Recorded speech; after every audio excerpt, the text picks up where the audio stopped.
Salut tout le monde, j'espère que vous allez bien, c'est votre bon vieux Sunny qui est là pour le Wrestling News et au programme de l'émission d'aujourd'hui vous aurez le résumé de WWE Raw et vous aurez également les audiences de la semaine dernière de SmackDown et de Raw et on terminera avec Dwayne The Rock Johnson.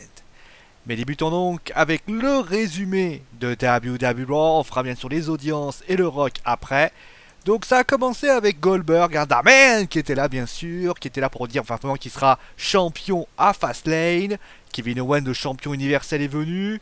Il a dit que bien évidemment chaque événement qu'il a eu, qu'il a subi, qu'il a reçu, eh bien c'est réalisé. AJ Styles battu, Seth Rollins battu, tout s'est arrivé et donc à Fastlane, cela se déroulera encore. D'ailleurs, Goldberg un peu frustré l'invite à rentrer sur le ring. Ce à quoi Kevin Owens décline l'offre. Le premier match voit les New Day remporter le match contre les Shining Stars.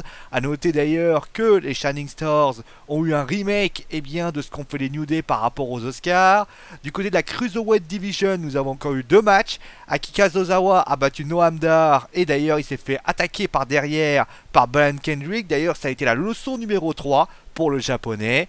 Et du côté du deuxième match, TJ Perkins et Jack Gallagher ont battu Neville et Tony Nese. Nous avons eu ensuite un petit segment avec Charlotte qui est venue, qui a tout simplement donné comme exemple que Bayley est une femme totalement égoïste. Elle qui parle souvent des enfants, elle a considéré que c'était une sale égoïste. Et oui, pour elle, c'est une one-hit wonder, avec encore une référence aux Oscars.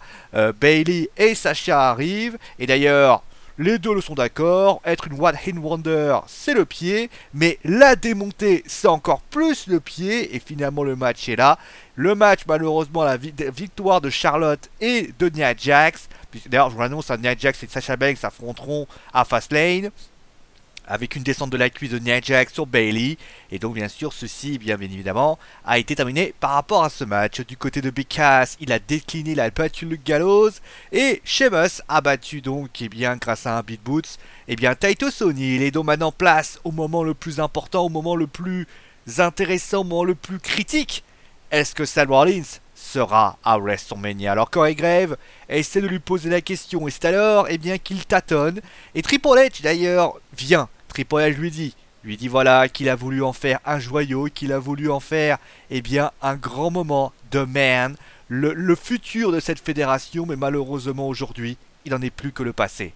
Alors bien évidemment, s'il a un conseil à lui donner, c'est de ne pas venir bien sûr à Fastlane, ni venir encore moins à WrestleMania. Et c'est alors que Seth Rollins réagit, il dit voilà, si je dois tomber, tu tomberas avec moi. En clair, il ira bien à WrestleMania, affronter Triple H à WrestleMania 33. Et finalement, on a terminé avec le match handicap qui a vu la victoire du Big Show contre les Shining Stars. Et ensuite, nous avons eu, avant la signature de contrat entre Braun Strowman et Roman Reigns, nous avons eu Cesaro qui a tout simplement affronté Samoa Joe. C'est une défaite de Cesaro contre Samoa Joe. Et finalement avec un Destroyer. D'ailleurs après le combat, Sami Zayn est venu pour en découdre avec le Samoan. Et donc maintenant on passe à la signature de contrat. Mick Foley était là, malheureusement il s'est fait un petit peu, il s'est un petit peu fait secouer par Braun Strowman. Et Roman Reigns est alors venu. Roman Reigns a tenté d'attaquer le géant. Ça s'est plutôt bien passé au début, mais malheureusement les choses seront un peu retournées contre lui puisque il s'est pris un violent coup et s'est fait littéralement démolir. Mais il a retrouvé les dernières forces pour réussir à signer ce fameux contrat. Et c'est ainsi que le show s'est conclu. Allez, maintenant on va passer à ce qui s'est passé après le Raw de la semaine dernière, parce que ça aussi ça a été un grand moment. Nous étions donc avec le Rock, le Rock qui donc fait un film en référence, alors ça s'appelle Fighting with My Family. D'ailleurs notamment il y a Lady qui bien sûr est la fameuse Cersei Lannister. On peut citer également Thea Trinidad qui joue le rôle de Edge Ellie. C'est un film que d'ailleurs le Rock produit aujourd'hui. Et il faut savoir qu'il avait un petit segment après que les caméras se sont éteintes et le public a commencé à scander le nom de CM Punk.